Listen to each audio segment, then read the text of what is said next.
Hello, ladies and gents. Welcome to the LFC podcast. It's all about Liverpool Football Club. It's all about what's going on. I suppose we'll be talking about Manchester City and, the predicament they are in. And they are in a bad predicament at the moment. So this is it. Anyway, I have on my show tonight. I have my daughter Francine, who's a big red. And she knows her football. I've got to be honest, she knows more than me, to be honest. So she knows her football, she knows the players, she knows everybody.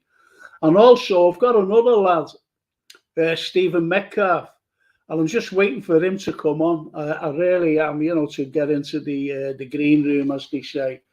So I'll be bringing him on. And Stephen Metcalf, he's one of these lads who... He's been to every match, home and away, Europe including, in 40 years. And he actually missed one match in those 40 years. And I don't know whether it was this year or last year. And he had to go to a wedding. He was forced to go to a wedding. And that's the only match he's ever missed.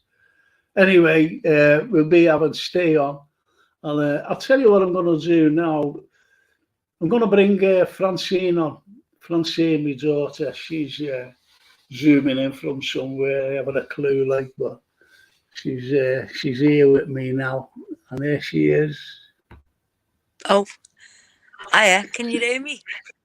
Yeah. Okay, I'm live from LA.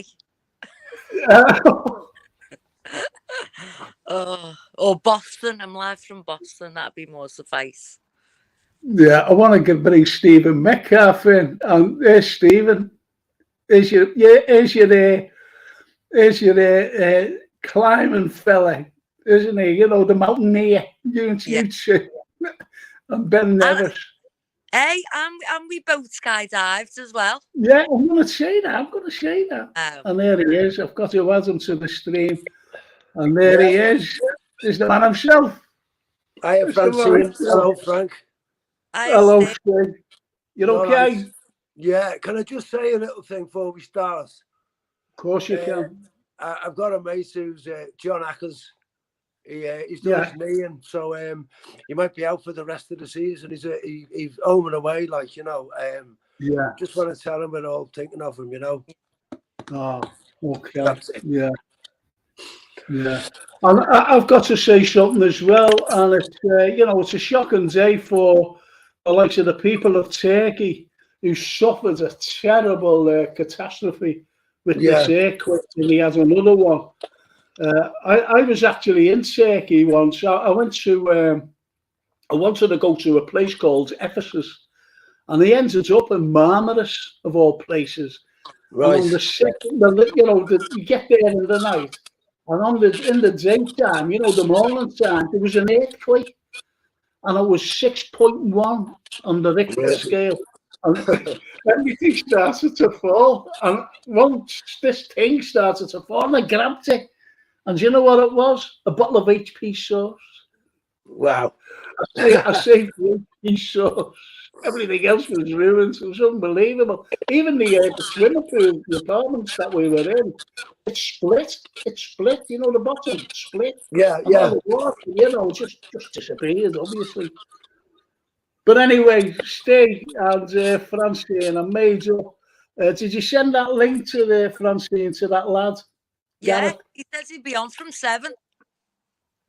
From 7? Yeah. Has he been waiting from 7 o'clock? Doesn't start till 8. If I'd done it now, I'd go off, so I'll just leave it. So we're all in it then, aren't we? Yeah. Yeah, we're all in it. Loads of people are watching us. So listen, Steve, I'll go to you. Yeah. What did you think of the news when Manchester City were being investigated, allegedly for these 100+ misdemeanors? What did you think? What was your first thought?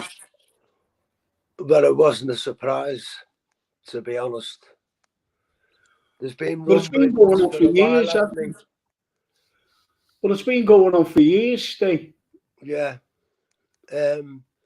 Listen, Frank, if they've cheated, mate, it's not on, is it? No. Because No. that's basically the cheating, you know. Yeah, well, of course. Well, we knew that right through. You know, remember when the UEFA, they investigated them, but somehow they riddled out of it. Yeah. And if they get found guilty by the Premiership for all the misdemeanors, I think UEFA will go back in again and look at them. Yeah, well, something's got to be done, Frank. You can't cheat your way to the top, can you? You know, it's not fair on the people who go to the game and the supporters. You know, if they're using underhand tactics, like it's not, it's rigged and it shouldn't be. You know. Yeah, but the point is, you see, people now are starting to blame the owners. But it's not the owners. It really isn't the owners. It's just like what's behind them. They have the likes of, they can't even fill a ground. Let's be honest. I know. And all that, they've been winning premierships and everything else in this country. You know, the premiership here, they're not so big outside. They're not as big as Liverpool. They're not as big as Manchester United. No, they never will be. This is where we've got everything in place. Everything in place. You know, from the grounds to the manufacturing to everything. Everything. You know, we fill our stadium every week. We even fill it for friendlies. So this is all the background stuff that Liverpool supporters and Liverpool Football Club, adhere to. So we'll be all right no matter what owners come in. The likes of the owners now. But if we got new owners, because I believe there's a bit of an argument between Werner and John Henry, because John Henry's saying, no, we'll keep the club, and he's saying, no, let's sell it. But I'm going to go to Francine and ask the same question. What did you think, Francine, about when you first heard about Manchester City being investigated for over 100 misdemeanors? What did you think? Well, I agree with Steve. We all knew anyway. I mean, when they went into Europe and UEFA, and then they went into arbitration courts and all this and got like the best of the best. I think they had 25 solicitors and barristers on the side. So, but you see, the difference is they can't do it in the Premier League. So it's a completely different ball game. You can't go to the Court of Appeal or anything. The guilty, aren't they? But the only thing that I'm worried about is what will happen. The repercussions. They're not guilty yet, Francine. It's allegedly. We've got to say allegedly. Yeah. Right, I mean, UEFA are corrupt anyway, aren't they? Yeah. So, it's one of them, isn't it? Allegedly corrupt, then. Allegedly, yeah. But the thing is, you see, the thing is, Francine, you mentioned lawyers there. They've got a top barrister, one of the top barristers in the world, and he's on £84,000 a day. Yeah, but there's about 25 of them. This was the I know. So you can imagine what we pay out. I mean, everyone knew from the moment they were sponsored, the stadium was sponsored, the kits are sponsored. It's all sponsored by the same owner, and if they could get away with it, which they thought they could, because I mean, it's been going on since 2008, so they've got away with it for so long anyway. They would, and they can't fill the ground. The shirt sales are ridiculous. No matter who they buy, whether it's Ireland or whatever, they're not gonna sell as many tops as Salah. No. Well, this is the point. This is what I was trying to say. You see, they've got everything in place. Liverpool Football Club, just like Manchester United. Yeah. Liverpool Football Club is the in Europe. Throughout the world, to be honest, it's not just Europe, it's throughout the world. We're renowned. We're actually renowned. and we've got one of the biggest Asian markets. We're just behind Real Madrid. There's no one bigger than Real. Hang on a sec, I'm going to bring in the Gareth. Yeah. Hey, mate. With the second. There you go. All right, mate. Hi, buddy. Hi, Fran. Hi, Stevie. Right, mate. I can't stop talking. Sorry. With the second biggest club in the world. Yeah. With the second biggest club, with I think you obviously, and we'll all know this. When Chelsea in the 00s, when Chelsea started winning, and United, it wasn't United. Then you've seen loads of Chelsea fans all over the place, and that's how it goes, isn't it? Because foreigners and things like that will go where the glory is and all that, but we already had a niche in the Asian market, hence why Real Madrid bought Michael Owen. They never bought him for him. They bought him for his name and the association with LFC. The same with Beckham, wasn't it? Yeah, absolutely. Well, I'm just going to go over to Gareth because I asked a question to both Francine and Stevie there, Stephen Metcalf. Okay, mate. And I asked them this. What was your first thoughts when you heard about the allegations towards Manchester City? Over hundreds of allegations, Gary. What was your first thoughts? My first thoughts was pretty much along the lines of everything I've already known. Last decade or so, they've clearly been covering up things around envelopes. They're owned basically by a state country, so it's basically one of them that they can sweep things under the carpet. It's a lot of corruption involved. I knew the figures weren't matching up because they don't take the income that we do and obviously other teams doing around Europe. I mean, there was one thing I think they said about like they were taking about like certain figures that Barcelona and Real Madrid were taking. No. It never added up, and I think they've also done sponsorship deals as well that haven't been covering the FFP. So that's pretty much. I mean, they've got 110, 115 charges against them for the FFP, which pretty much says everything. All right. Well, before I finish about Manchester City, I'm going to ask, and I'm going to start from. I'll go from our Francine first, and then to Steve, and then to you, Gareth. I'm going to ask the same questions, just the one question. And I'm going to ask, and I'll go to Francine first, as I said. What do you think should happen to Manchester City if they're found guilty? Can't hear you. Sorry, you muted me, Mike. I go back to relegation, obviously. I don't know whether we can be given titles. I think we can just get stripped of them. Yeah, because I love the titles. But one, I have a dislike of Brendan Rodgers. Two, United has ended up getting 3 more leagues, and I couldn't put up with that either. So just strip them of everything they've got, really, and relegate. Yeah, well, Rangers got demoted. Juventus got hammered. It's going to be something along the lines of that, You can't just sweep it under the carpet. I mean, especially, let's hope that it's all out there. I mean, everything, it's stuff that we don't know. Let's hope it comes out, and something could happen. Is anyone, what was that? There's no one in here. It's probably my mate in the background. Oh, right, okay. Can't have any swearing. Don't swear. Sorry. That's all right. It's the way it is. I'm only joking, by the way. Anyway, Brian Headley says, good evening, everyone. And he says, hello there, Francine, Stevie Metcalf, and Gareth. We won our 2 titles, he says. Okay, Steve. So, what do you think should happen to them? City.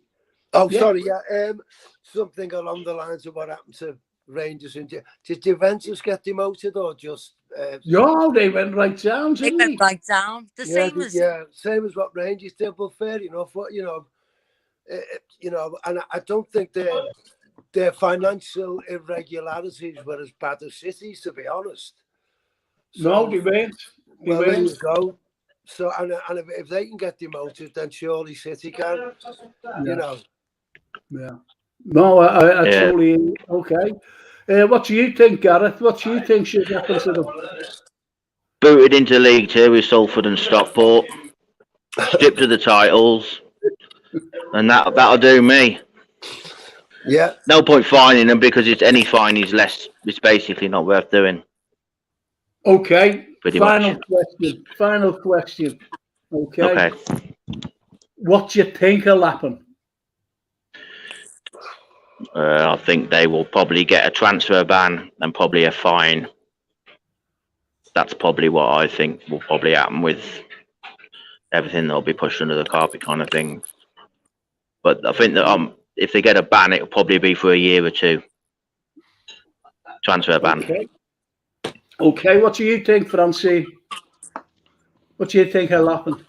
I think probably. Well, Chelsea got a ban, didn't they? When Frank Lampard took over, and so I think the same. But I personally, I think because it's affected so many people, Chelsea's transfer ban was because they just bought every player existing and put them all on. So but I think it affects too many teams. United are loved, aren't they? And it affects them. And I think there'd be too much for all. So I think it'll be a bit soft, and then I think fans will speak. Okay. Well, I think. Hang on a minute. Hang on a minute, Steve. Before you say, hang on, Steve. I'm just going to go over here to some of the people that have come in. And Diana Flaherty, hi, Grandad Stevie, love lots.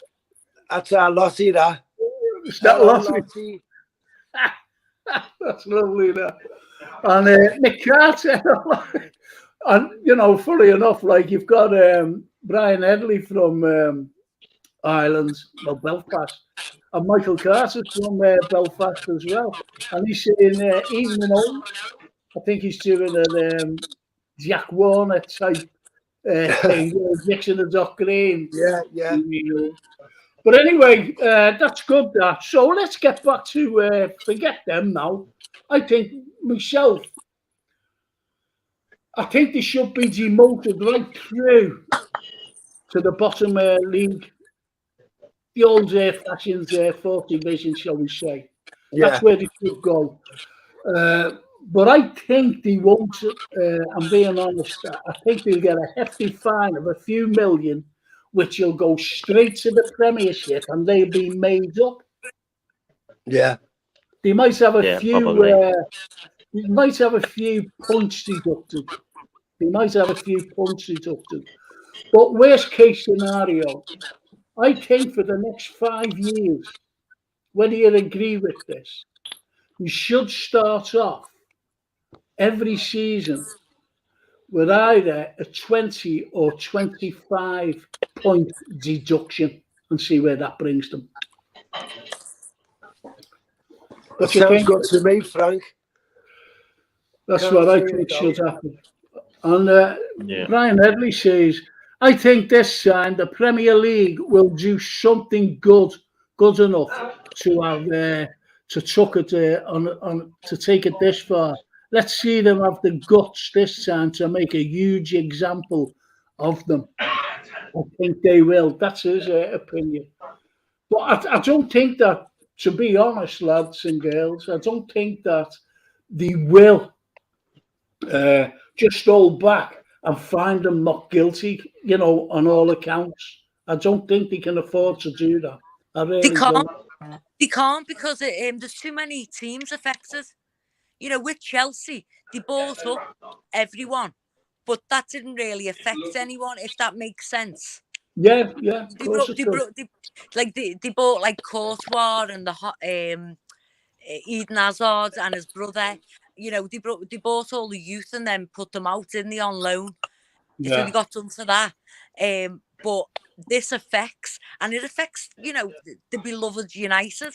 And I was talking to a United fan today, and they're absolutely buzzing because they've said all along, our Man City earning more than us. You know, I mean, I know that we earn more than United, and I've known that for a few Well, we seasons. said that though, Francine, didn't we? How can they be earning more than Liverpool Football Club? We said that a few years ago. Yeah. It's also affected teams at the bottom, Frank, you know. Some teams have been relegated, you know, because they're getting hammered by City and stuff like that. It's not just all about the top, us and United. No. It's affected teams who've actually been relegated as well, you know. Got to look at it that way, you know. See, what we really can't do, whether you agree or anything, is that we can't really strip them of the titles. We can't do that because it means going right through everything else. You know, like for example, who finished fifth? Oh my God! Yeah. Who's that? I'm Absolutely. sorry. Who's that? Who's this? Oh my God! Is that you, Gareth? Is that you, Gareth? Sorry, mate. Can you sort it? Can you sort it, Gareth? You better mute it. Mute your mic. Mute your mic. Right, will do. Right, so you know, you can lose concentration with background noise and whatever. Anyway, getting back to Liverpool. Yeah. Let's see. Hang on. John Garner, even in pop pickers. You see? Good lad, Garner. Even in pop pickers. And Brian Edley says, Francine and lads, what do you think of the spirit of Shankly? You've asked the question, so I'm going to go to Stephen Metcalf. This fella, before he goes, this fella has missed one game in 40 years. 40 years, both home and away. In the whole of the 40 years he's been to Mars and everywhere to see Liverpool, but they were playing on Mars. Anyway, I'm going to ask him, and it was only this year or last year, I'm not quite so sure that he missed the game, the one game in 40 years. What game was it, Steve? I missed Norwich away last year because of a wedding, but, you know, to get back to the SOS, Frank, they had every good intention when they started, but it seems to me that it's not where. And I've got pals who were on the, you know, so I've got nothing bad to say about them, but it seems they've lost their way a bit, or it seems no one's taking any notice of them. Do you know what I mean? Yeah. I mean, it's a good idea having fans on the board, and I don't know. It seems like they're there. It's like they're there for me as like a token gesture to appease the fans because hey, we've got these on, but nothing seems to be getting done, and I don't blame them for that. I blame the club. Do you know what I mean? Well, why do you blame the club? Because they're not. If the SOS are doing what they've supposed to be doing, then the club aren't listening to them because I know the stuff they've wanted that the club haven't just haven't listened to. Yeah, but that's the point. I knew when we decided, we want a thing on the board, I knew he wouldn't be listened to. I just knew he wouldn't be listened to.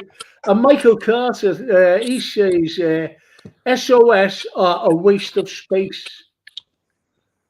That's what he says. And, you know, when things were going on, I'm being honest here, you know, I'm an ordinary dad, you know, I've been everywhere and done everything and whatever.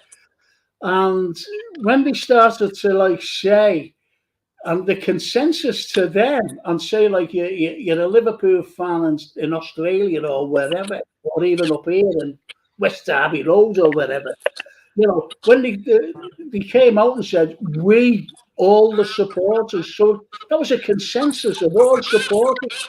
And I said, hang on, they don't represent me.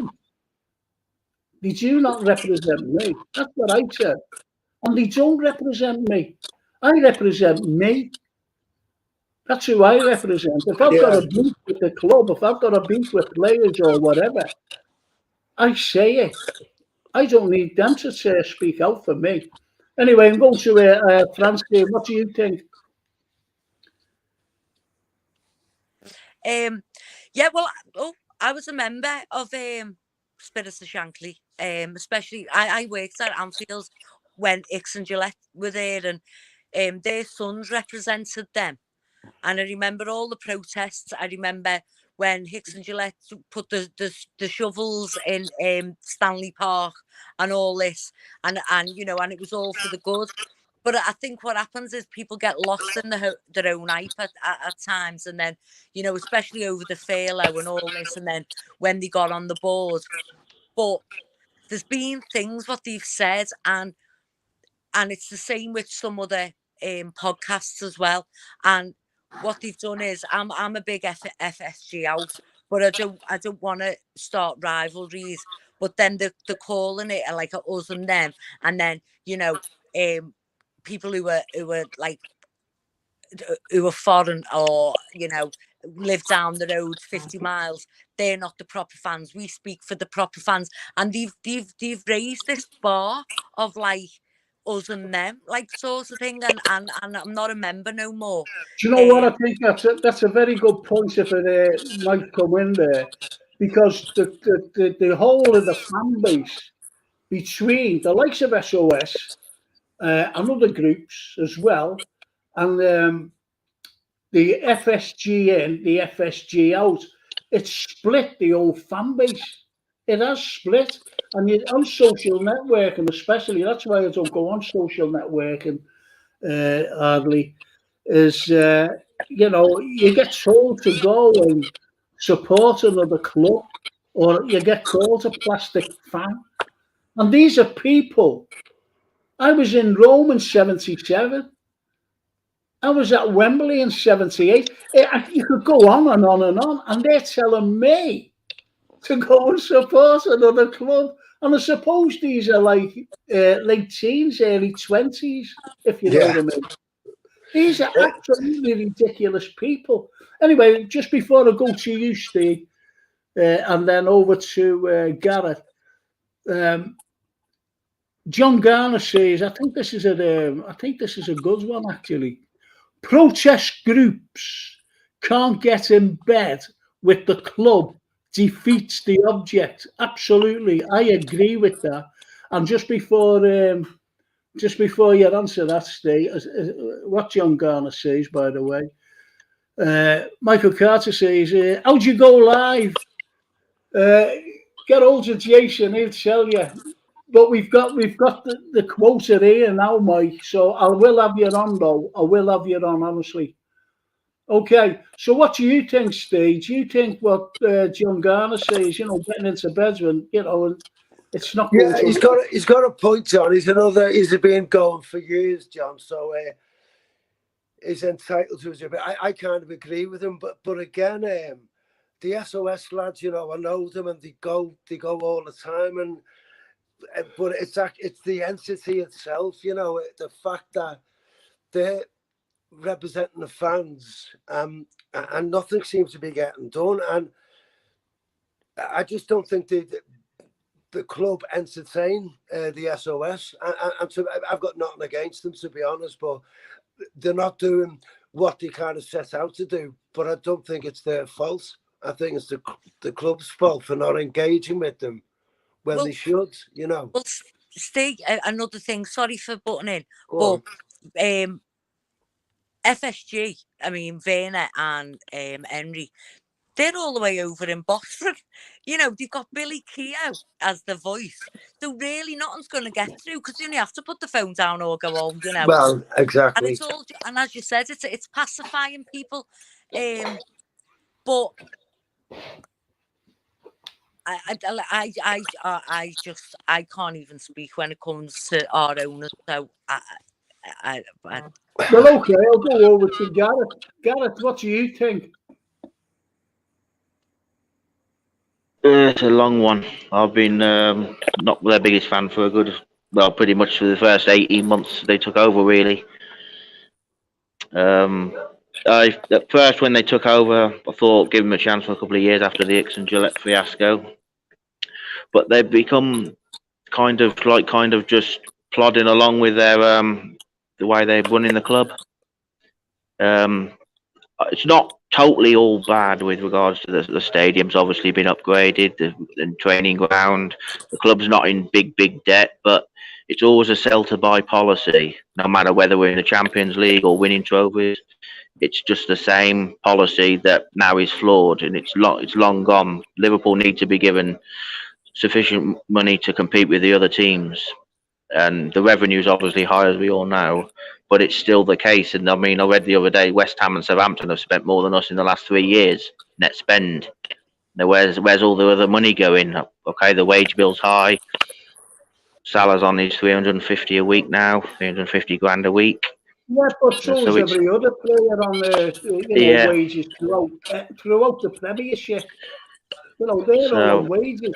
And this is like one of the excuses. Well, look, the bills in their stands, or look at the facilities up in Kirby, they just built that. Yeah. That's a load of nonsense. It's the pitch. And where it needs to be done. Yeah, it's only had to be replenished every season. But it didn't seem to be replenished but I'm talking about midfield. Because midfield is there to protect the defence and also feed the forwards, and that's where we come in. Yeah, we've got Jordan Henderson into his 12th season now as a first teamer, really, haven't we? That says everything. James Milner, I think he's 84 next birthday. He's over big. Yeah. The biggest thing was they never replaced Gini Wijnaldum. Absolutely. Yeah. And I know that he's flopped, where he went, but he was the only one. We're renowned now for injuries, aren't we? So he was the only one that was fit, and we never replaced him. I mean, it's and we let him go for free. We let him wind his contract. That alone should be a sackable offence. They should be done by the FA. Yeah, cheating us out of Jimmy. But like Ian Goldsy, Ian Goldsy, don't you see? Yeah. He turned around. He was here the other day talking to. He's coming on Thursday, by the way. He's doing the show on Thursday with me. I'll have Michael Carter on the show with him as well, actually, and Tommy Batty. They'll be on. Yeah. Anyway, what it is, you see, with Ginny going and what he said to me, as soon as he went, you see the cracks appear. You just see the cracks appear in the midfield. And I said, you're right. But at the same time, like 2 years ago, Francine will tell you, I said we need a world-class midfielder. This is why we were at our peak, by the way. Yeah. The start of this season, I said, we don't need one player. We need two. And who did we get? Jurgen Klopp has to take the blame somewhere along the line, because he turned around and going right up to the penultimate day of the window closing this season. And he said, you were right and I was wrong, to the journalists. And then they brought in Arthur Mello, who's been a total disaster. Yeah, still out. Total disaster. I don't even know what he plays like, to be honest. Does anybody else know what I don't know any background on him at all. I know that he was said that he was the next someone or other, and then got injured, wasn't he? Didn't he go to No, yeah, Francine, he'd never played for 7 months. So he had to get match fit. And as he was getting match fit, he got injured. I mean, I'm laughing, right? I'm laughing, but Liverpool have been there or thereabouts, and all, now we know, all through corruption, we'd have won and won the league, breaking records and everything, and this is who we're buying. Not even buying, but loaning out all these, like, duds. Yeah, but I'd never heard of him, and the bits I have seen don't excite me, you know what I mean? So, I mean, I wouldn't. Klopp knows more than me, or at least I hope he does. But he's been a complete disaster, hasn't he? Well, rumours are that Pep's got. Who's been a complete disaster? Jurgen Klopp. No, this. Mello. Yeah, Mello. I was shocked. 13 minutes on the pitch. Hey. Where is he? Has he gone again? Has Gareth gone again? No, I'm here, mate. Oh, okay. What did you say about Mello? He's had 13 minutes on the pitch, Mello, away at Napoli. Well, that's all he's had. Yeah. And that was a disaster as well, wasn't it, really? Yeah. September. Michael Carter says, Liverpool of old used to buy a player every season to keep the players on their toes. That's it. FSG have left us to stagnate. You can't get any. Yeah. And Brian Headley says, the medical team has to be questioned, been going on for far too long. But then again, when you look at the medical team and the players, we've got 17 hamstring injuries. How's that? I've never known anything like. Who's the only ever present here? There's a question for you. Who's the only ever present player that has never been injured? What, this season? And last Probably season. Alisson. No, Salah isn't. He was out for months, wasn't he? He was out for about 6 or 7 weeks, Ali. Salah. Mo Salah. Yeah. He's played about 5,000 games, and people are moaning and saying, they're playing too many games. Mo Salah played 74 games at the beginning of this season. Really? With the AFCON and, whatever else, the finals. Yeah. What saddens me about it all? In the fucking Grimsby score. Like, comparatives to, like, Brighton. Hang on. This is affecting everywhere. The background noise. I'm sorry. Who is it? Is that you, Gareth? It's his noise, isn't it? Yeah, I can hear background. There's no one here in here. Like. No, I'm not saying it's you, Steve. Yeah. I'm not saying it's Francine. It's a man's voice coming from the background. Or the telly on or something. Okay, let's carry on. Go ahead, Francine, carry on. Oh, I've lost my train. I thought I was on a roll then. I know. It's just annoying. Yeah, what saddens me is, and Steve goes to the game. He goes all the away games, travelling for hours to Brighton and all this.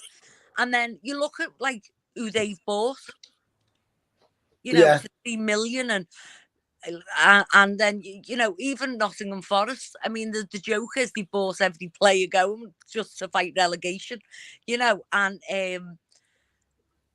we, like, look who we buy. Or we're buying, like, people in the January window, or like knee-jerk reactions. Yeah. It's mellow, and that shouldn't be the case. So Jamie Carragher said the other night, Liverpool wanted Tushmani, but he went to Real. So you're telling me that Jurgen Klopp has one player that he's looking at, and if he doesn't get him, then that's the end. Let's go to a different position. I don't think so. There's no way he could have been looking at one midfielder, and because he never went, that was the end.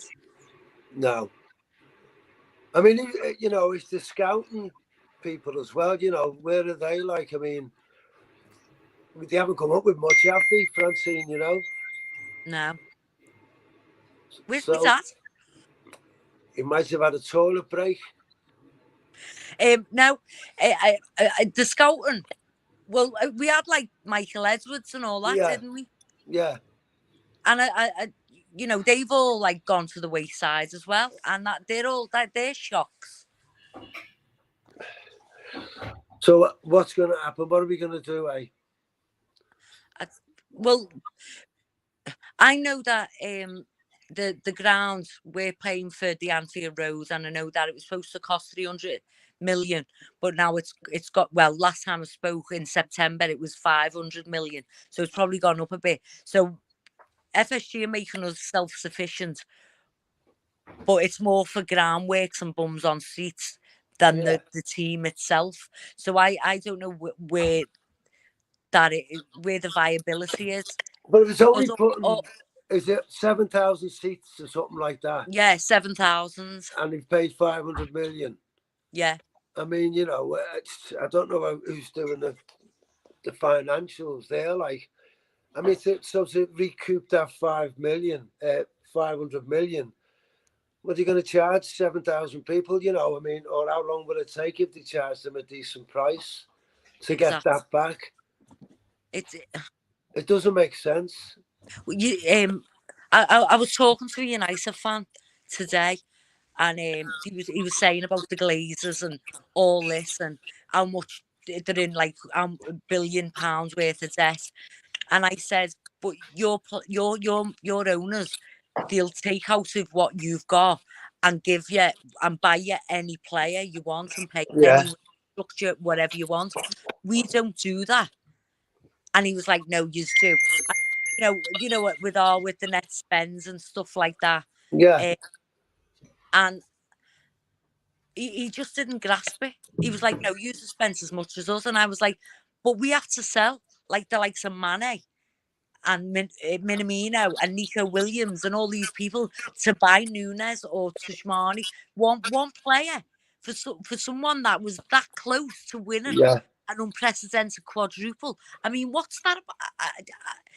It breaks my heart. And I mean, you go the game and you spend all your money going to away games and all that, and you keep your spirits up.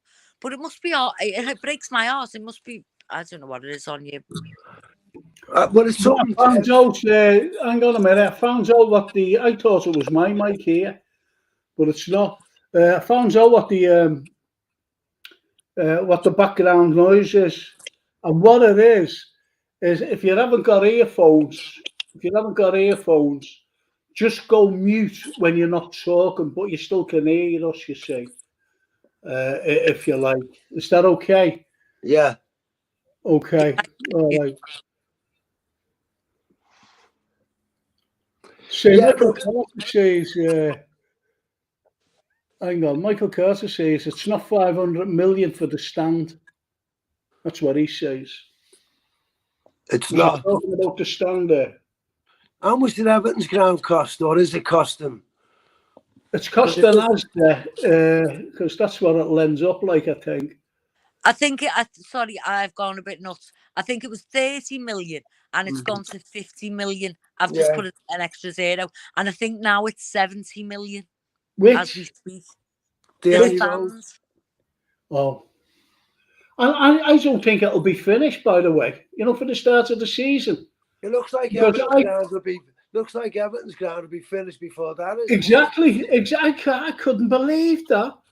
Crazy. I can't believe it, because you're looking at the stand and there's not a bit of brick. There's no windows. No, the seats that got be put in, and apparently the extension or whatever it is to the corner of the stand, the Kenny Dalglish stand, doesn't fit. Oh, and they've got to take the roof off of the old Danny Old stand. Yeah, well, that's still up, but yeah, that's got to come off, yeah.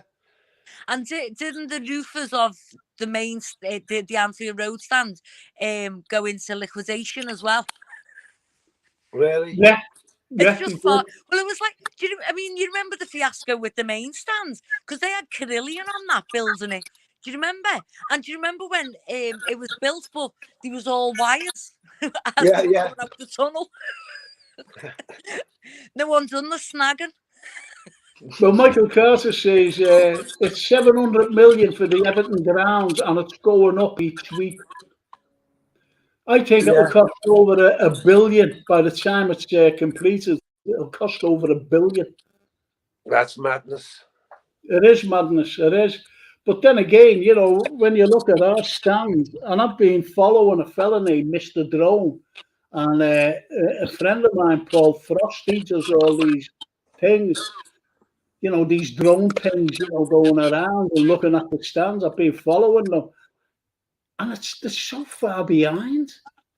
They're so far behind, and I don't think it'll be ready at all, to be honest. For next year? Yeah, for the start. It's in 5 months, you know. It's supposed to be completed in 5 months. They've got to. They haven't even put in every year. You get these concrete things being put in, you know, for the new stand, you know, where they sit for the seats. Yeah. And the sections still have to be put in, if you know what I mean. So once they're in, they have to start like putting the seats in, if you know what I mean. Not only that, but they have to take the roof off, as I said. They have to do all the brickwork. They've got masses of big windows that they have to put the window, you know, the glass in, the sheets of glass. I don't think it'll be ready in 5 months. No, They've been on it for 2 years, this, you know. They've been on it, haven't they, for 2 years. I just don't think it'll be ready at all. Who's the construction firm? Pierce, someone named Pierce. It's not James. It's not James Pierce. May as well be. Yeah, might be, yeah. The wonder he's getting shouted at by Big Ed. So listen, you know, the beginning of the season. Yeah. I told people, I even told Francine. I said, watch the game. And here's my own theory, by the way. You know, it's not a conspiracy or anything. It's just my own theory, this. If you watch the game against Manchester City in the Charity Shield, even the commentator said, well, we won't have to look any further now who's going to dominate, you know, the season that starts next week. That's what he said. That's what they were talking about. You know, don't look any further on these two. Anyway, these two giants, he said. And I agreed because Liverpool was superb. Manchester City were great as well, let's be honest. Yeah. But I said, this is great. I was looking forward to the start of the season. Now, here's my little theory. If you look at the complications today, you've got Liverpool. I'll start off with Liverpool. Let me finish, and I'll go to Gareth, then to Stephen, and then to our Francine. Right, you've got the complications of Liverpool selling. You know, come out. Oh, we want to sell. Yeah, we're going to sell, right? Yeah. And I think there's been an infighting within a matter of weeks. Because it's come out where it said that Werner wants to sell and John Henry doesn't want to sell. So I think there's been infighting there. Okay, right, so that's one point. The other point is Manchester City. And Manchester City, this hasn't just come last week or a few days ago and said, we're investigating you know, over 100 allegations to your club. I think that's at the start of the season. And if you look at those two teams that all of a sudden have just nosedived, do you reckon that could be the problem with both teams? What, like all the off the field activities, you mean? Oh yeah. Because they don't know where they are, they don't know what's happening. And whereas Arsenal didn't have a care in the world, did they, to be honest, and they didn't expect to be where they are. And I hope they go on to win it, to be honest. Yeah. You know, they're a good little team, Arsenal. I think they're a good little team. Anyway. Only if we don't win it, mind. Hey. You know, But the thing is, Steve, you know, we smacked the backsides, didn't we, last season?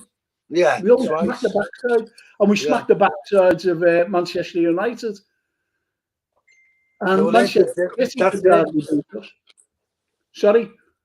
Well, that's it. I think we scored 12 against them altogether, and didn't concede any compared to this year, you know. So Arsenal didn't strengthen massively, did they? You know, no, not really. I mean, yeah, but every season, Steve, it's only what I said before about being replenished. We only had to replenish every season, and we weren't doing it. We were not doing it. We weren't investing, and they were replenishing every season, slowly but surely. And look where they are today. What's it? I think with Arsenal, I think Arteta was really shrewd when he got rid of Aubameyang. I think he was causing loads of disruption in that room, you know, the dressing room. Yeah. And I think he was cutthroat and he went, right, you're off, mate. And he's gone to Chelsea now, hasn't he? And I think what he done there, and then that allowed everyone to play. I mean, look at Xhaka. Xhaka was getting lambasted by AFC TV. Do you know what I mean? Week in, week out, they didn't want him, and he's playing out of his skin now. For a year, I thought I heard Everton were after Aubameyang. Everton are after everyone. But has he gone to Chelsea? Has he? Yeah, he went to Chelsea, didn't he? Yeah, he went to Chelsea. Yeah.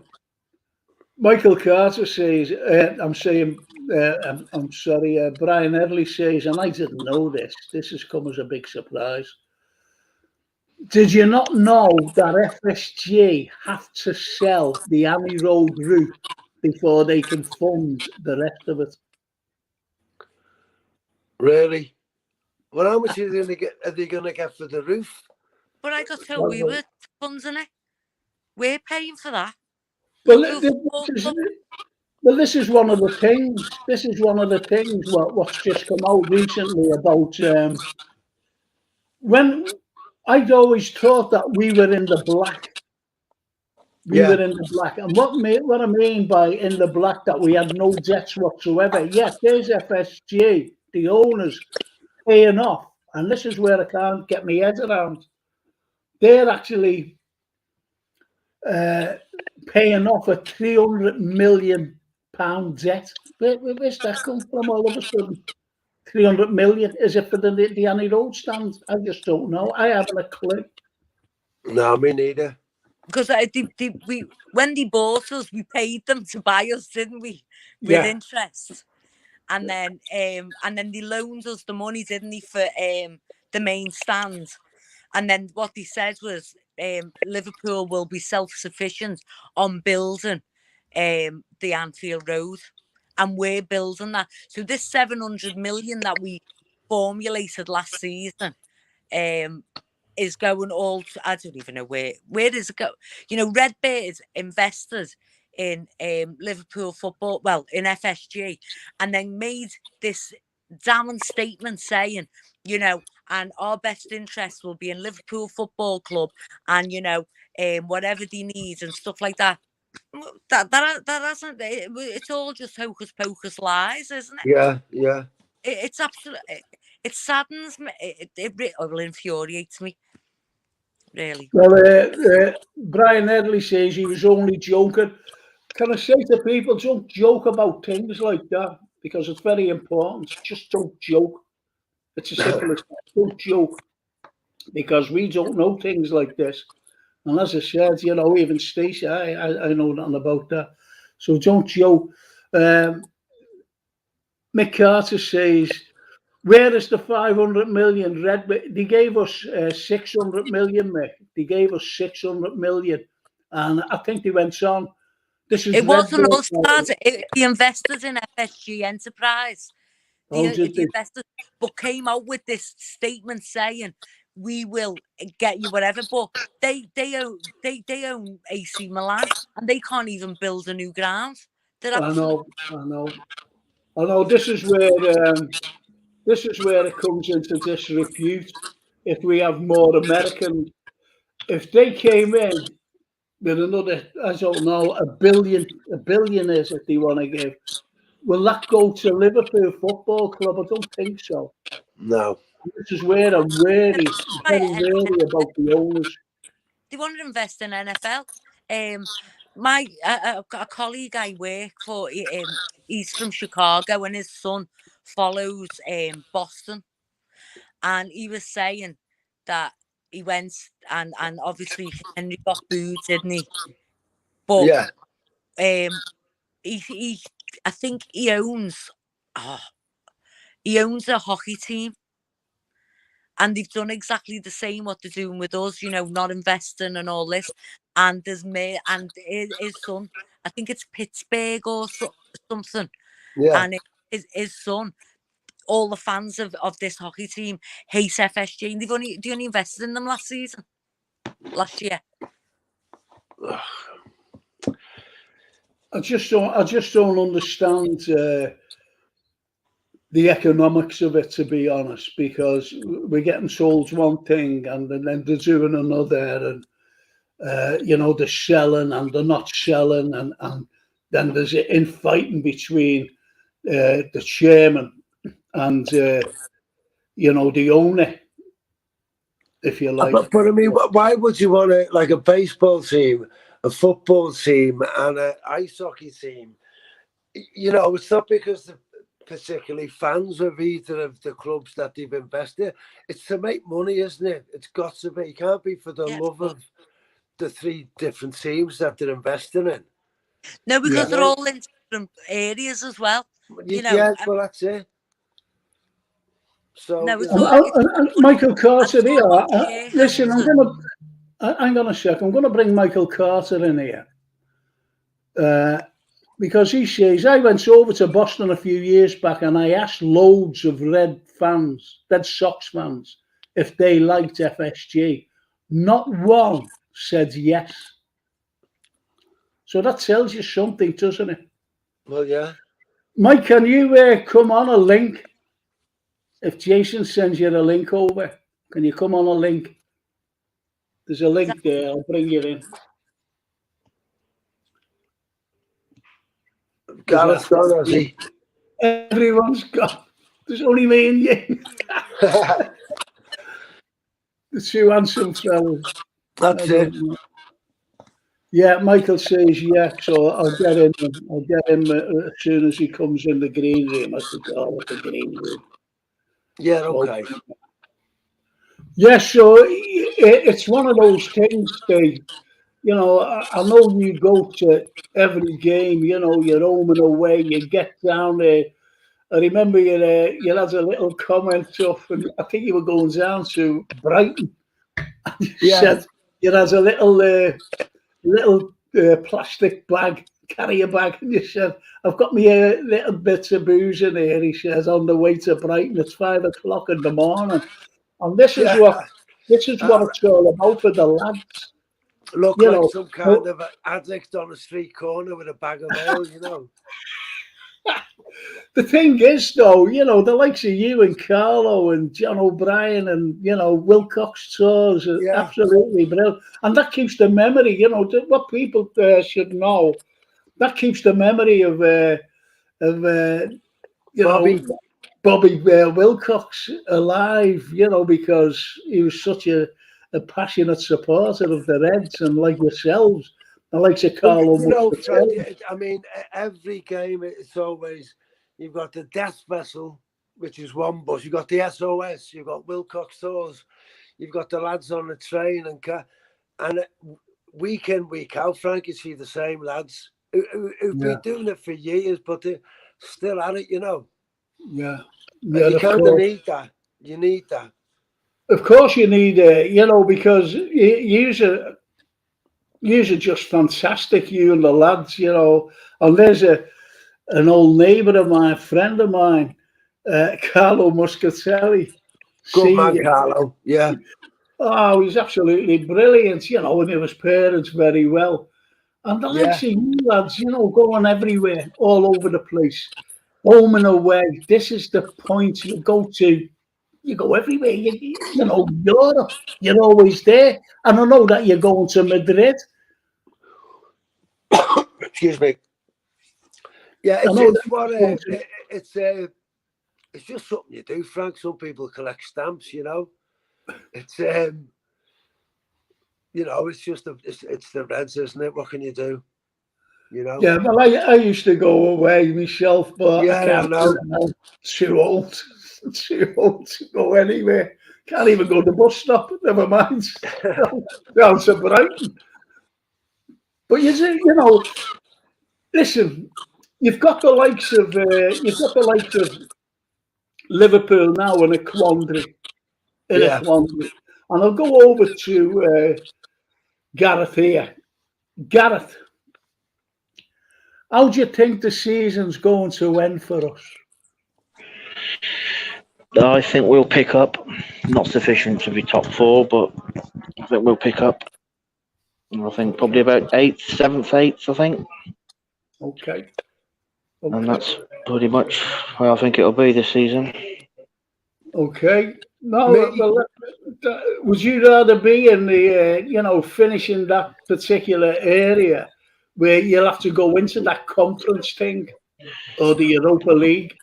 I don't want that. Stephen Metcalfe will want anything like that to get away to Europe. Yeah.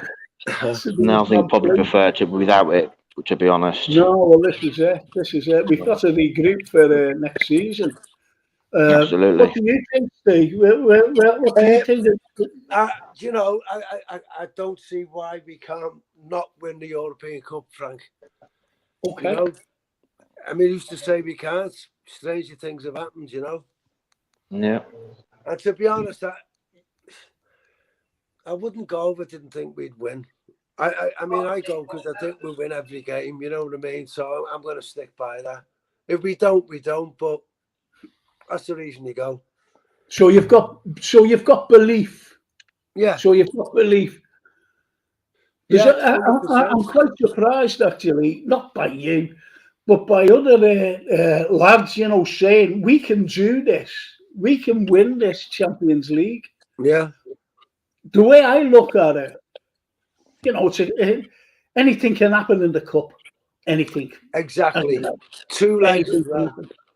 And it seems that we can play a lot better in Europe, especially with the crowd behind us. That's it. But what frightens me, all right. Well, what frightens me about this, and I know Real Madrid are not, setting the world alight either.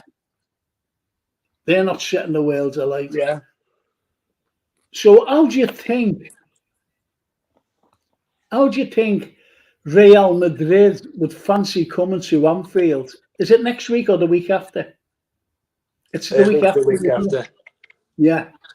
Well, the thing is, Frank, I think they're all scared of us. If we can get past Madrid, whoever's left, it's the same old teams every year who's left. Yeah. And not one of them would fancy coming here. No. Not one of them. They'd all want to not get us in the next round and we beat Madrid. Well, I said that. That's why I said it. Do you think they'll relish coming here, Real Madrid? I'm going to ask Brian. I'm going to ask Gareth. How do you think we'll do in the Champions League against Real?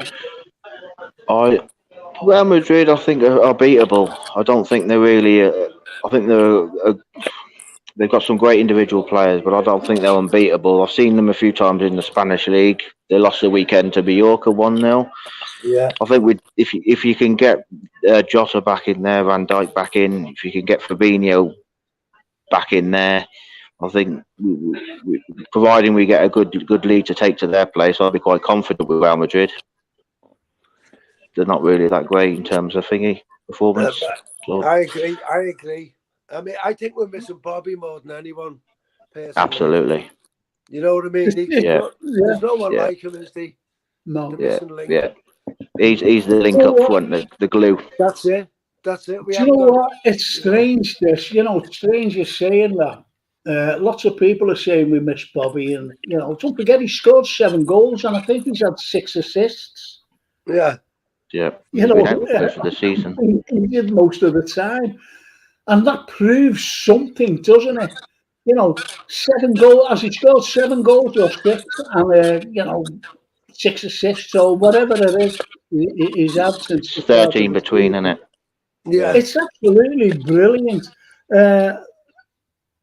I think we can win in Europe, says this team, he said, can do anything. That's Brian Headley. Brian Fennell, who opened the show with me, he's an American, comes over, I've had a drink with him and whatever, and he comes over to go to the game all the Yeah. way from Seattle. And he'll say, I'll just throw this out there. This is his question. There are a lot of extras being thrown onto Manchester City's creative accounting by our supporters. And this is what he's saying, you know, everything about accounting. And he says, by our supporters still doesn't negate the reality that had the club invested properly in the first team between 2018 and 2021, City spending would be a non-issue. There you go. They're the economics that we can't put our heads around. They're the economics. But anyway, hang on. John Garner says, Nat Phillips deserves a run out now. Never lets us down. Better than what's been on the pitch. I totally agree. Do you agree with that? Can't argue with him. Can't argue, Frank. What do you think, Gareth? Absolutely. Nat Phillips has been brilliant whenever he was called upon. I remember the injury ravaged season. He put his head on everything. He wouldn't have made Champions League if it weren't for him that season. You know, Gomez and Matip were atrocious on Absolutely. Saturday. Why don't you give Phillips a go, you know? Yeah, he never lets us down. Michael Carter says, yeah, there's something for you to get your teeth into. I think we should try. I'm sorry about this. I've got it's the way that bends them down, bloody thing. There's Jake Whittaker I've got to answer to, and Michael Dion, you know, you have to answer to besides myself. Does anyone on there think we might have to look to replace Virgil because he's picking injuries up that are keeping him out for a long time? That's about Virgil, okay? And also, Jake Whittaker, I think we should try and put all our eggs into one basket. Like Steve just said, why can't we win the European Cup? We've proved it time and time again in Europe. That's right, Jake. So what do you think? Are we all going for this European Cup then? Yeah, because it would negate the Absolutely. need, you know, to get in the top 4. Because if you win it, you're in it, aren't you, next year? That still counts, doesn't it? Yeah. If you win the Champions League, yeah, the winners. I don't know what happened to our Francine. I really don't. Maybe she got fed up with you, say. Probably. Well, you know, myself personally, it is a worry for me. It really is a worry for me because I look at the likes of Brighton. This is Brighton. Yeah. We look at the likes of Wolves. Wolves could knit a barn door, to be honest, all season. Before they played us on Saturday, they scored 12 goals in the Prem. 12. And they banged 3 past us. And they could have been 4 or 5. Like, you know. We can win it, says Terry Lindsay. However, it's a massive if with the team at the moment, with this team at the moment. And that's what I say. Luis Diaz is a massive player to come back in for us. But that's it. Then again, I asked a question last week. To my tweet guest. And there's my question. it's only because Jake mentions about Lee Diaz. The question is, who would you rather have? Okay, just listen to this. And I'll go to Gareth first and you stay. Okay, Okay. answer it. Who would you rather have? Luis Diaz and Jota or Nunes and Gakpo? Diaz and Jota all day long. No brainer. I agree, Gareth.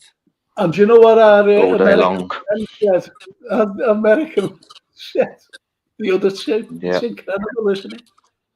Nunes and Gakpo.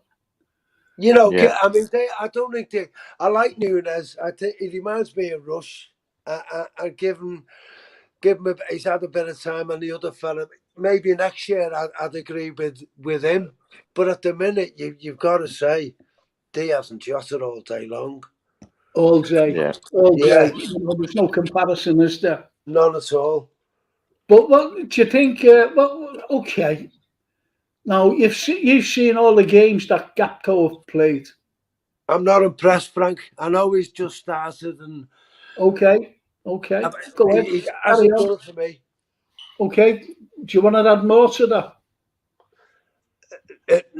I'll give anyone a fair crack of the whip, but I'll give him time. But at the minute, he's not performing, and that's you can say anyone can say that. It's not me being insightful or nothing. He's just not doing it. No. What do you think, Gareth? Yeah, pretty much agree with that. A lot of his shots that he's having are ended up into the fans behind the goal, not into the net. He looks like he's got to develop. Obviously, he's 23, but he's still not there yet. Maybe it will be in a year or two, but at this minute in time, I think there's 3 or 4 ahead of him. Man Nunes. Yeah. Okay. See, people are saying, "I'll give him a chance," and he's only new to the team. He's coming to a team that are playing bad and everything. And I said, it was on some podcast I put in a thing. I just said, "Listen, you've got a ball at your feet. You look at a red shirt, you pass it to that red shirt, or you can carry the ball and do your best." And I said, Gakpo hasn't done anything for me. Absolutely nothing for me. And it's only what you see. Yeah. I think Whereas Nunes kind of he shoots when he should pass, and he passes when he should shoot. If you know what I mean. I think he needs to learn. He needs to learn that. But again, he's only a youngster, and he's got promise, Frank. There's potential there, I think he'll get there. I've got more confidence in him than I have with the other fella. Yeah, I have. But I don't like. I just don't like. How can I say this? All the hype. To be honest, calling him Captain Chaos. If he's Captain Chaos, he should be causing chaos for scoring goals. Yeah. But not scoring. It's no use creating and you're not scoring. See, I'm not a fan, Frank. Where if someone has a good World Cup, I mean, however many. I mean, look at Phil Babb. Babb had a good World Cup for Ireland, and then so everyone's raving over him, and he wasn't much. It's like Doof and what was his name? Salif Diao. Yeah, I know what you mean. Doof and Salif Diao. You shouldn't buy a player on the basis that he's had a good World Cup, which at the most will be 8 games if you're lucky to get to the final. 3 or 4 games, you're playing against world, players, but not for me. That just buying a player because he has a good 4 games in the World Cup. Nonsense. No. Do you know? I think personally, I think it was Pep Linders' bike. Sorry, what, Frank? I really think Gapco was Pep Linders' bike. Yeah. I think he influenced them coming here. I mean, really he scored goals for Holland, but I mean, who did he score against? I can't remember, but it wasn't like none of the big teams, I don't think. You know, so you've got 5 goals in the World Cup, right? Let's get him. Yeah. It doesn't work like that for me. And he's Dutch. There you go. Pep Linders is Dutch. There's been things. I'll come to you, Steve. Right on it. Then over to Gareth. Our Francine can't come back on. Her phone's gone. She was on her phone. No. Anyway, if Michael Carter can get a link, I'll bring him on. Yeah, because I know you're out there, mate. If you want to come on, get a link off Jason. Anyway, what you've got is I don't know what I was going to say now. I forgot me train of thought went. If you've got these players who are not performing, and you're getting others who are waiting to come back, what difference do you think just one player in the forward line and one player in the defence, that is Jota, was Jota's ready before Diaz? yeah. And Virgil's, he's more or less ready. Both of them are ready for next week. What do you think? Do you think it'll transform the team into something that's more acceptable to us? Well, I hope so, but like I said earlier, it's Firmino we're missing. And he's been, and we've already spoke about it, but he's the one for me. Obviously, Van Dijk will shore the defence up a bit, and Jota's always good for a goal or two. But when Bobby's fit, I think with a different team. Absolutely. Yeah. So agree with that.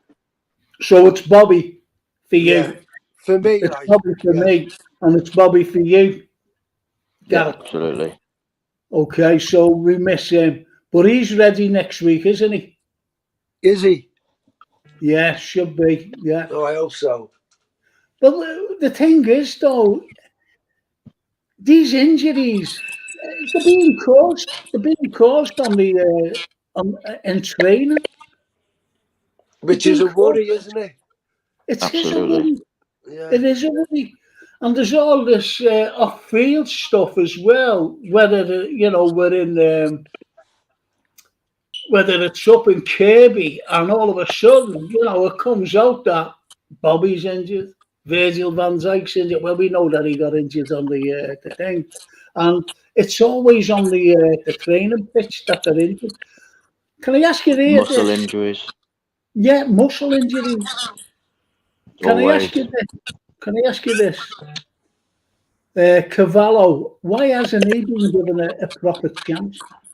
Do you know, I never thought of that because he didn't look too bad. He didn't look out of place, did he? He didn't. Well, I prefer Carvalho to Gakpo at the minute. Yeah, I agree with you. Yeah, 100%. I think he's just got something more about him in front of goal. Yeah. Yeah. Yeah, it's a strange one, that, Frank. I don't know what the thinking is behind it. Like, maybe because they've paid money, big money for this. Big dough, yeah. Yeah. No, I think you're right, because do you think that, we're playing Gakpo all the time as well. Do you think they're clutching at straws, hoping that he'll come good? Because he's done nothing at all. Not a best of anything. Where you can say, he's going to be great, Yeah. He's going to be good, I've seen nothing. Neither have I. Nothing. No, I think we all agree on that. But I suppose it's like, maybe he's been told we give you a run of 10 games, just keep. But he still needs to show more, doesn't he? He's just not. Absolutely. He's just not performing at all. You know. No. Yeah. Okay.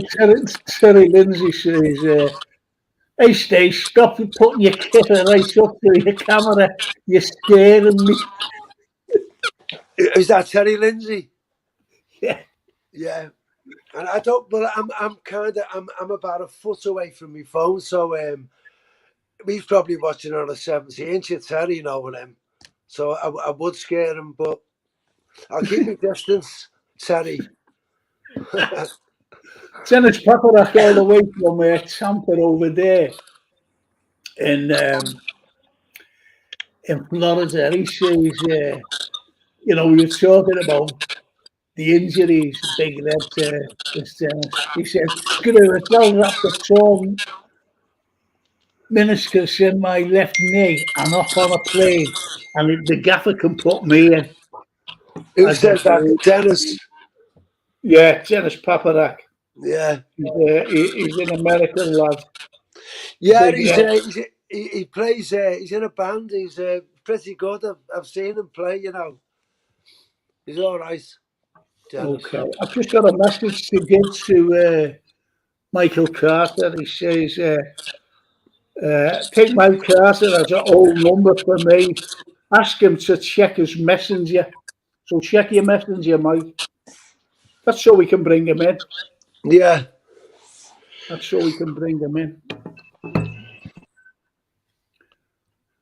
I just don't see. I just don't see though. Okay, let's look forward to the end of the season. Okay, let's look forward to that. Yeah. You think? I bet you Garrett's watching the match, aren't you? Glancing at the score. Yeah, I knew it. I knew it. I don't allow it. I don't allow it, honestly. Anyway, come to the end of the season. Come to the end of the season. What transfers? Who would you like to see go? And who would you like to see keep?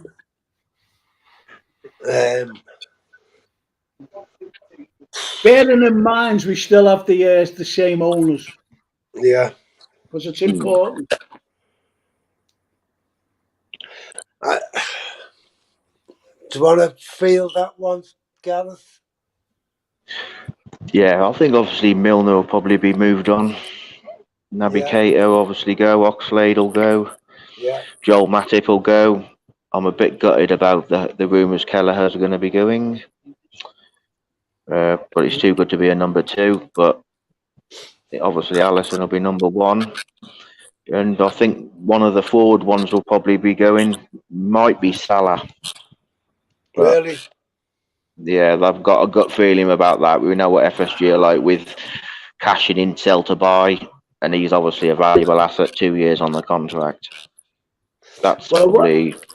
Coming in, I wouldn't mind Mason Mount. I probably get a lot of stick for that, but he's and that Leicester number 10, Maddison. Madison, I said it. Yeah. He's a good player. I said it myself, yeah. Yeah, good player. You know, he's going to win.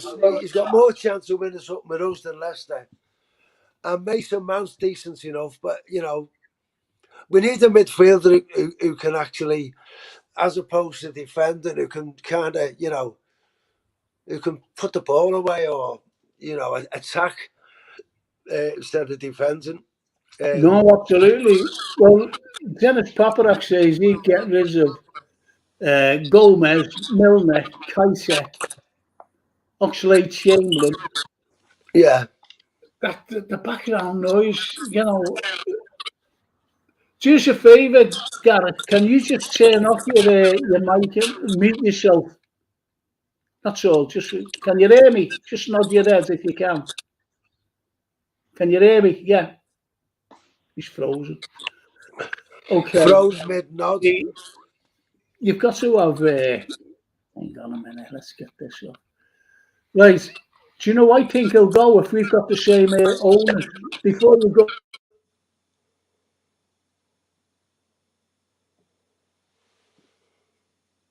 And I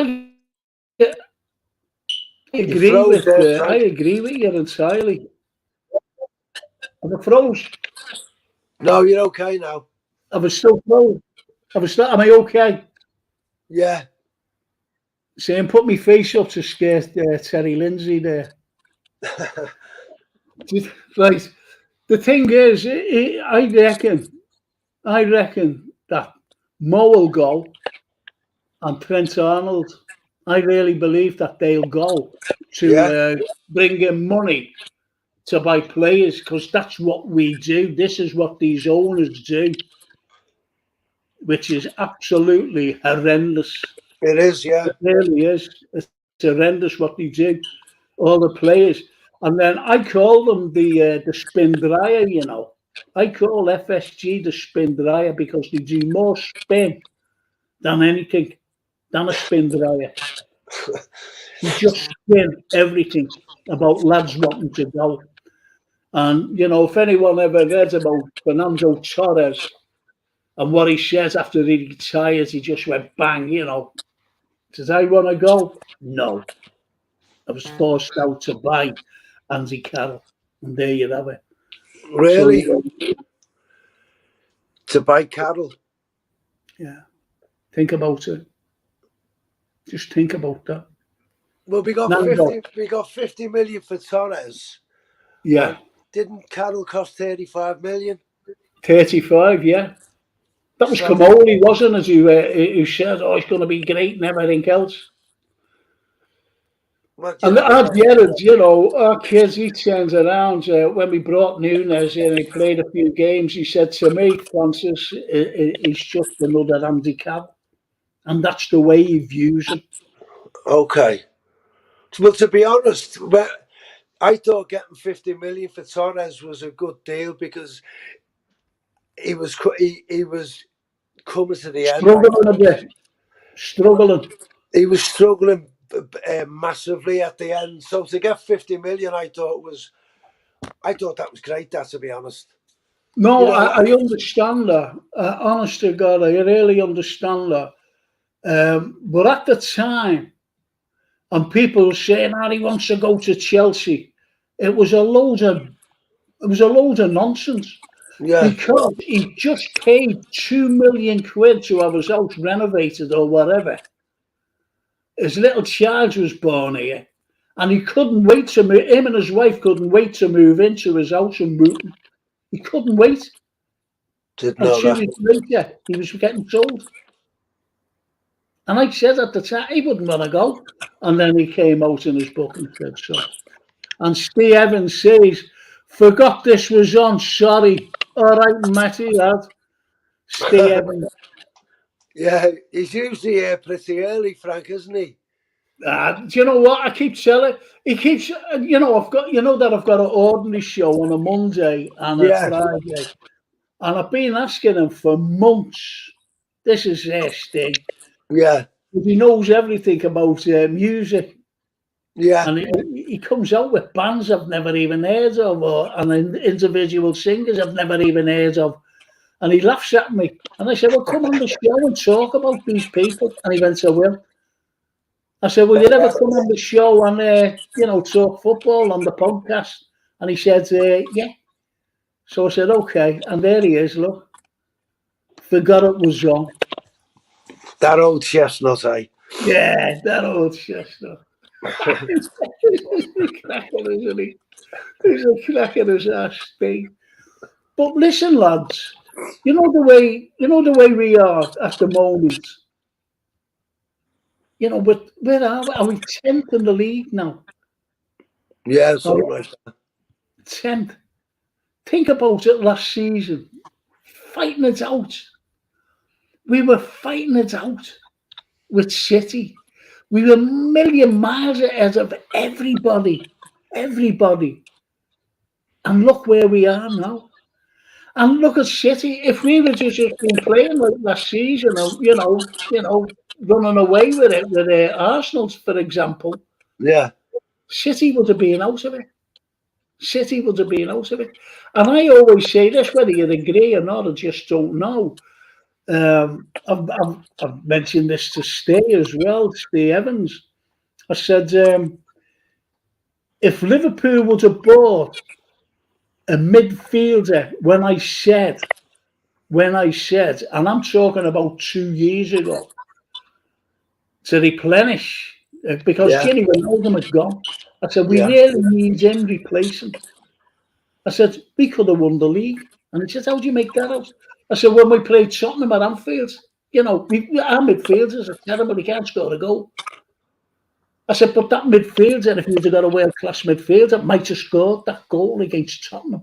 We would have won the league. Or even against Real Madrid in Paris. Yeah.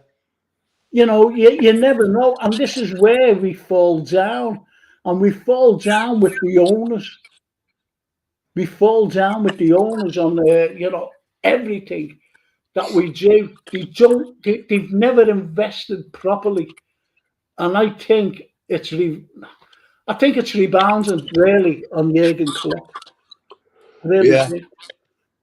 I didn't see this coming now, Frank. No one's seen it. You know? No one. That's why I said, you think, because of you know, the off-field activities with the owners wanting to sell and not to sell and wanting to sell and not to sell, bringing investment, that it's affected the players, just like Manchester City. You know, and you know, these allegations, over 100 allegations, you know, cheating that could have affected them. You just never know what's happened off field and how it's affected players. Talking about Tottenham there, I don't know how old he is, but that son, I think he's just a Liverpool player all day. But I think he's about 34 or something, isn't he, or older? Yeah, he's 32. That Francine wanted him 2 years ago. Yeah, she said to him, he'd be great. He just looks like he's a Liverpool player. You know? Yeah. Never replaced Wijnaldum, says Steve Evans. Brian Edley says, no excuse for letting Arsenal, Spurs, Newcastle, Man United get back ahead of us. And he says there's no excuses for that. No. What's this? Shit. I'm going to bring Michael Carter in. I've just had a message. Yeah. He loves FSG, this fella. He loves them. Don't you, Mike? He's a big FSG fan. So why do you think, Mike, that we're in this predicament? Just lack of investment in it. Like when we were on top, we should have freshened the side up, and we haven't. And I think because we went into all them cups, the quads last season, the legs have gone in the team this season, and the World Cup hasn't helped either. You know That's a valid point, that, Frank, because no one had ever done that before. Got to like 3 finals and done a full season, and we've had the World Cup to it. You know, that might have a lot to do with the muscle strains and all that. You know what I mean? If you think about it. I can't get my head around where Pep at the beginning of the season releasing a book. Hasn't probably helped either. Yeah. You've no Here's like a breaking news here.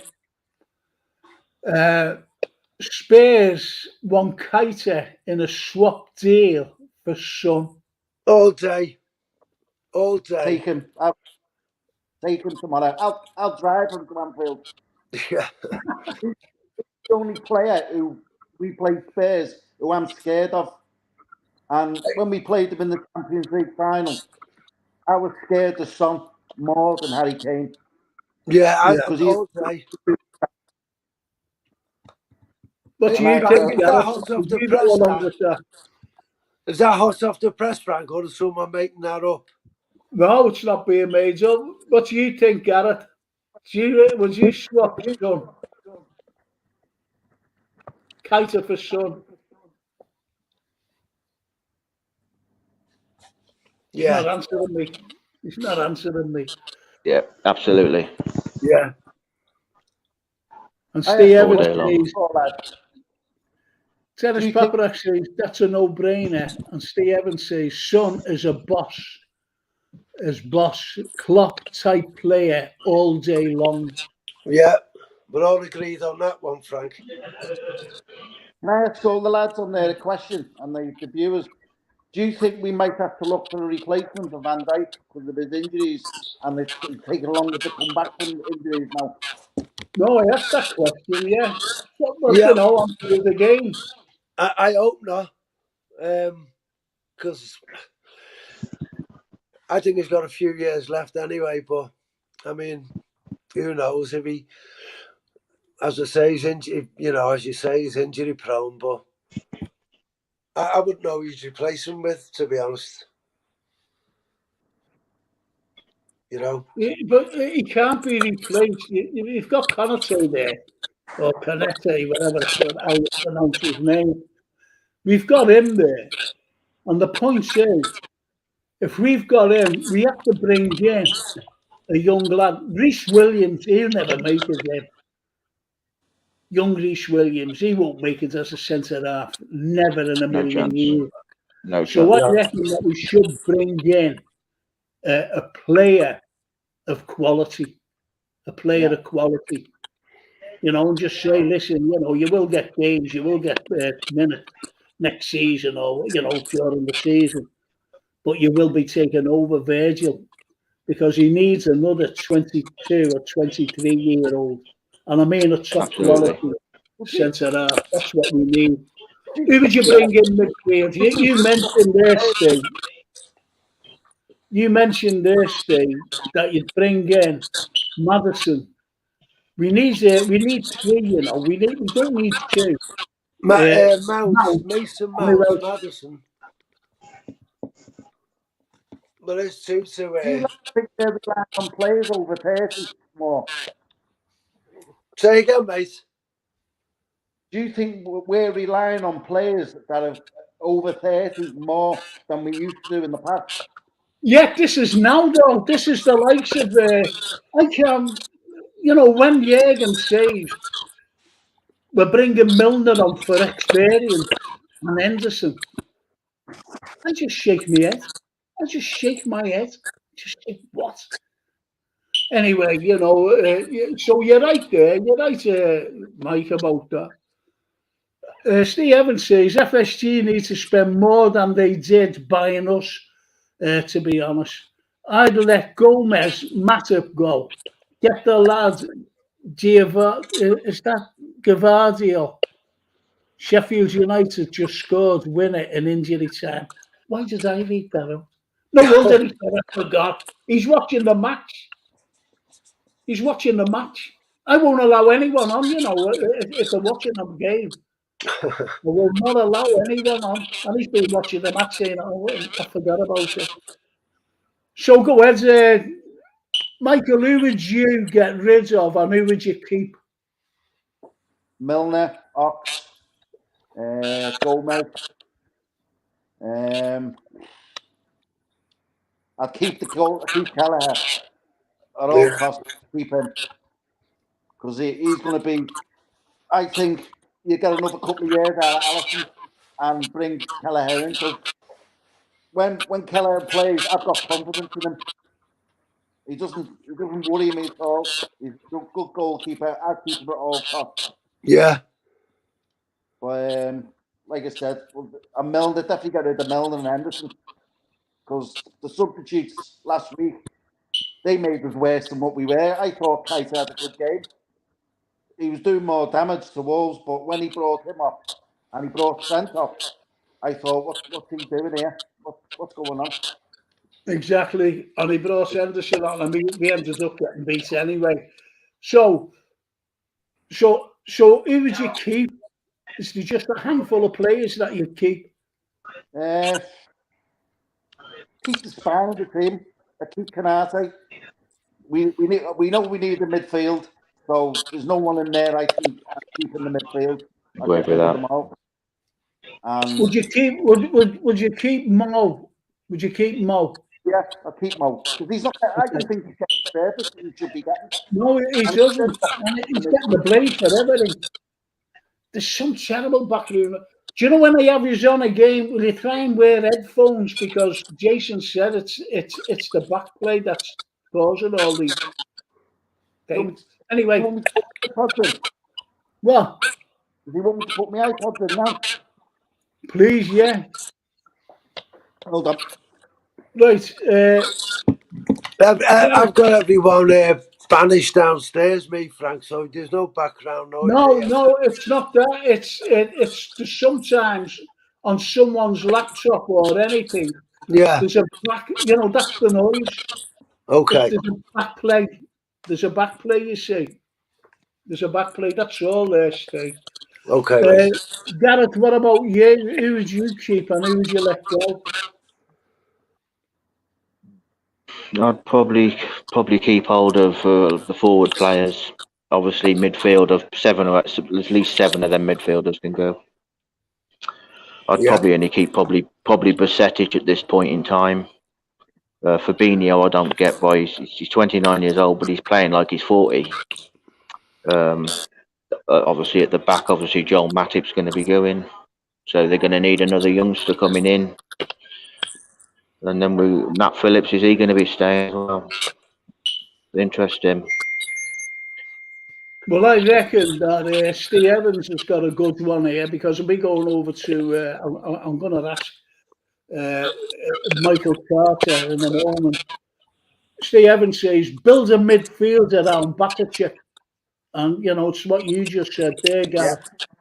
And get two midfielders with engines and legs and age on their side. So I think Mason Mount and that Madison, what you said, Steve, would be ideal. I really do. And all right, Mike, who would you like to see? Because I haven't asked Michael Carter. Who would you like to see brought in midfield? Who would you like to see bought in the summer?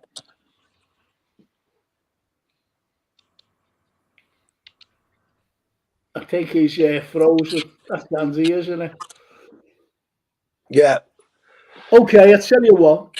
What about what's all this about Jude Bellingham? Because I said at the time we will never get him. I'd have him. I mean, they're looking at 110 million, aren't they, or something? But he looks a player, Frank. No, I'm not saying that. I'm saying this is why I said before.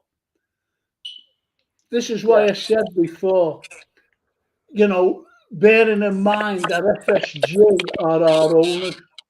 Yeah. That's what I said, if FSG are our owners. Because there's no way that they will spend over 100 million, just even 100 million for a player. There's no way they do it. No. And that'll affect the whole of the team. And I'll tell you for why. If only one brought in, he'd be keeping the likes of Henderson.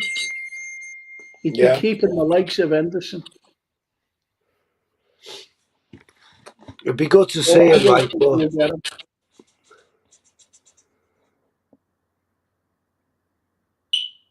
Have you froze there, Frank? No, have I? No, you haven't. No. No, I was reading a message off the producer, and he said it's the microphone picking up the noise from the speakers. Okay. So whoever speakers are on, that's all. It's not you lads or anything. It's just the unfortunate thing. That's all.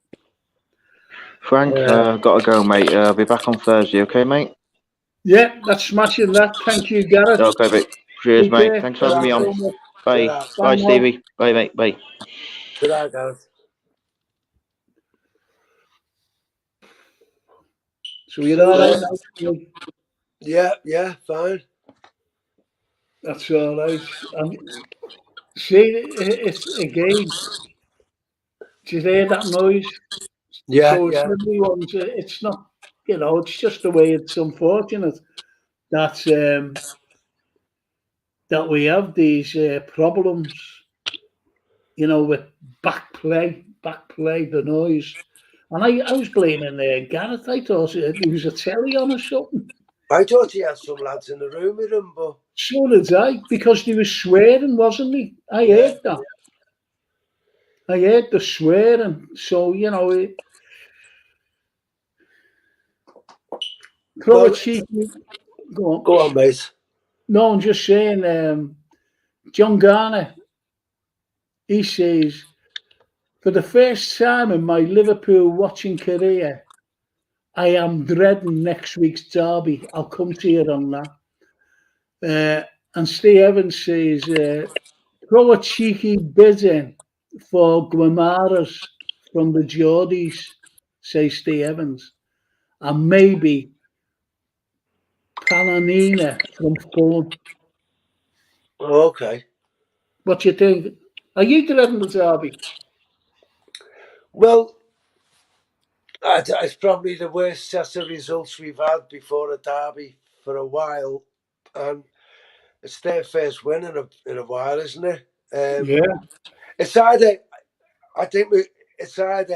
we're going to beat them 4 or 5-0, Frank, or they're going to beat us. Not 4 or 5-0, but you know, by the odd goal in 3 or something. It's going to be one of them. It's either we'll hammer them or we'll get beat. Yeah. You know, because of the new manager syndrome. You get a new manager, you send him in. That was a knock and bet last week. 7-1 to beat Arsenal with a new manager. I don't know why I didn't do it myself. So I'm not dreading it, but I'm not looking forward to it as much as previous derbies. Yeah. You know. Yeah. Do you ever remember the goal by Origi? The fourth one when the ball came over into the Abbey Road, came over. Yeah. What a goal that was! That was an incredible goal. Absolutely, dreamboat goal. I was in the enclosure when Andy King scored. Do you remember that one when he beat us 1-0 for the first time in I don't know how long? Yeah. When the copper got on the pitch, the reporter got on the pitch and the copper lashed him off. That was the most funniest thing ever, because the reporter said, didn't he, what do you think of the goal? And before he could answer it, this big fat cop went, come on, lads, get off the pitch. Yeah. That was brilliant. That should be shown all the time, man. Steve Evans says, who's this I've never watched him, you say. I've never watched this fella. Palanina. Have you heard of him? I haven't. I don't kind of keep my eye on other players, you know. No, it's like unless he's making it up, him. He might be making it up. It might be a fella out of a boy band or something. No one then.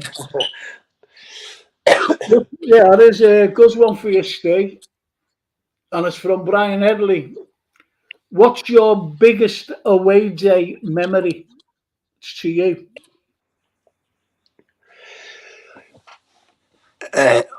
Biggest or best is to beat Wolves 3-1 in '76 when I was a kid. Yeah. You know, to win the league. Yeah. Keegan. Yeah, Keegan, Kennedy and Toshak, I think. Yeah, we got beat 1-0 as well. Yeah, that's right. Dalglish against Chelsea. Yeah. Last game of the season. The 5-0 at United a couple of years ago. Oh. The 5-0 at Goodison. Yeah. Yeah, there's a few to look back on. They stick out, them like. Yeah, they do stick out. You know, funny enough, if you're just talking about the league games or whatever,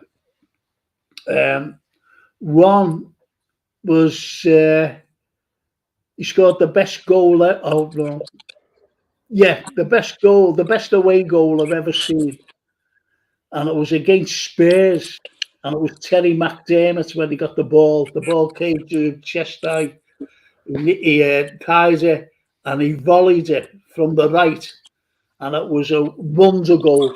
It was a wonder goal. Terry Mack against Spurs. That was in the quarter-finals of the Cup. I was at that myself. Yeah. Yeah, 1980. Yeah, I was there with me Uncle Ronnie. Yeah. Because I think for about 4 years on the bounce, Liverpool players won goal of the season and match of the day, didn't he? Yeah. And that was kind of in the middle of the four. Yeah. Because we beat Derby 1-0 once when Kennedy scored after a big team passing move, and that won it. You know, but yeah, McDermott's goal that day was out of this world. It was also I've always I picked the 3 best goals I've ever seen, and I'm talking about World Club, not just like Liverpool, and they all belong to Liverpool. And I'll tell you what they are. You pick me your 3, right? And I'll pick you. I'm the best pass I've ever seen in my life. The best pass, right? And there it is. Terry McDermott against Spurs, the 7th goal, the header. Yeah, 100%. That was unbelievable. The football, and it was bink, bink, bink, goal. Bink, bink, bink, goal. Unbelievable. So fast. So fast. The 2nd goal was that one I've just mentioned. And the 3rd one was Jan Molby's also Man United. Against Man U when he picked it up in our half and just went through. Yeah. Absolutely an amazing goal. And do you know what the best pass was to Steve? Go ahead, Frank. It was Fernando Torres. And we were kicking into the goal and he had us back to the goal. And he seen Steven Gerrard running. And the ball came to him on the chest. He tied it and he backheeled it right I in remember front. that. Yeah. And he went on to score against Everton. What a pass. I couldn't get over the pass. I just couldn't get over that pass. What's the best European game you've seen? I'm not talking about finals. Leave finals out of it. So what's the best you've ever seen? And I'll give you mine. Well, Saint Etienne. Yes, that's it. Anfield, obviously. That's it. Yep. Barcelona. Yeah.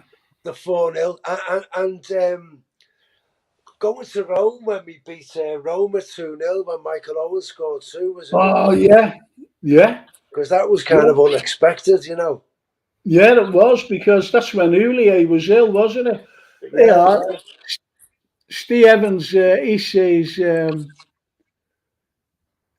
Johnny Barnes header at Villa Park in the Cup when we were talking about goals. Brian Edley says Rushy on ice versus Villa in the yellow kit on a Friday night. Yeah, that was a left foot volley. That I remember. Yeah, because it was brilliant. Wasn't it? Again, a tie and a volley. Suarez at Sunderland, Firmino at Stoke, and Cease at the pit, says Steve Evans. Cease, that is. Yeah. And Brian Ledley says Aldo versus Forest 5-0 in 88. And Steve Evans, when I mentioned about the best European games, he said Real Madrid 4-0 and Barca 4-0. And I'd also throw Auxerre 3-0 in. There was about 23,000 at Anfield, and you would have thought it was a full house. 2-0 down from the first leg, and Mark Walters that got the winner there. Mark Walters, yeah. Didn't he get a couple? Did he score 2? Davy Thompson scored the first. Yeah. I can't remember who got the second, but I know Walters got the winner. Yeah. Do you know what? I tell you, it was a great match. And, people say like Olympiacos and everything, have we got through? And yeah, well, fine. But I'll tell you who it was. And I got a ticket off my ex-partner. She says, there is a ticket. You go, I was made up. And do you know what it was? It was the Chelsea, not the Chelsea game. It was the Arsenal game. And we in the semi. Yeah. No, in the quarters. It wasn't at the quarters. Oh, that's right. Yeah, was it when Babel? Yeah, Ryan Babel. And the thing is, it was when that Adebayor scored with 6 minutes left. That's it. Made it 2-2. And he was a lad, he must have been about 18 and 19. And his head just went down like that. He said, they scored, we're going out. And I went, no, we're not. I said, I bet you we'd score now. I bet you any money. And we did. We got a penalty. Remember when, from the kickoff? That's right. And he went right down, Babel, and he was brought down by Torre, who actually came to Liverpool after that. And the good thing about that was he got one after the pen, didn't he, Babel? He did. 4-2. So I was happy because the Arsenal fans couldn't argue that it wasn't a pen, and who cares? We won anyway. But I tell you what, do you ever remember that free kick Fabregas was taken? Yeah. And he brought the ball up, didn't he? And we were all shouting, get back, because he went about 10 yards where the free kick occurred. And he moved to 10 yards to put us into the area. And we were all shouting at Fabregas. Now, the thing is, if he was a chucker from the right spot, he was a caught Ryan Babel. Exactly. He was a caught him because Babel was just away, wasn't he? And give Babel his due. Give it, the big goalkeeper. He was coming out at him and he just placed it, didn't he? Well, it proves a point what we've been talking about tonight. Seats never prosper, do they? No, they don't. And that's what Nunes should take a leaf out of Ryan Babel staying by 1-on-1. Yeah. And as Steve Evans says, Gerrard beauty against Olympiacos. Yeah, I forgot about that. Cracking. Yeah. Have you enjoyed it? Yeah, excellent, Frank. Appreciate the chance of coming on there, mate. Will you be able to do, each Tuesday? Yeah, well, it's the Derby Monday. Yeah, I know. Yeah, I'll come on the Tuesday and hopefully in a happy mood, eh? So it'll be a post game. Yeah. The post game. Am I in a post podcast? Okay. Yeah, I'll be a bit delicate, but I'll be all right. You'll be all right. You'll be all right. Well, anyway, Steve, it's been a great pleasure, and it's been wonderful to have my daughter on, Francine. I think she should charge your phone more often. And also for Gareth Williams, for coming on. And I just want to say to all the fans out there, thank you. Thank you to Brian Edley, Steve Evans, your mate, that lot. John Carlyle. Yeah, it's listen, boys. If you're watching us on Facebook, you've got to come in and you've got to subscribe. Cost you nothing to get a comment up on the where we comment here, and we'll read the comments out. We're the podcast that actually reads out the comments, and it's just for me to say a big thank you to my very special guest, Stephen Metcalfe, the man who's only missed one game in 40 years. Absolutely brilliant. The big Red's one of the biggest I know anyway. And I'll see you all when I will be seeing you on Thursday. I'll be seeing you all again on Thursday with a couple of other guests. Tommy Batty, he'll be there. He'll be giving us all about our owners and everyone else. Steve Evans says, good night, lads. Thank you. So for me to say thank you, Steve, and I'll see you very soon. Thank you so much. Cheers, Frank. Take care, mate. And you. Ciao. Ci vediamo. Será.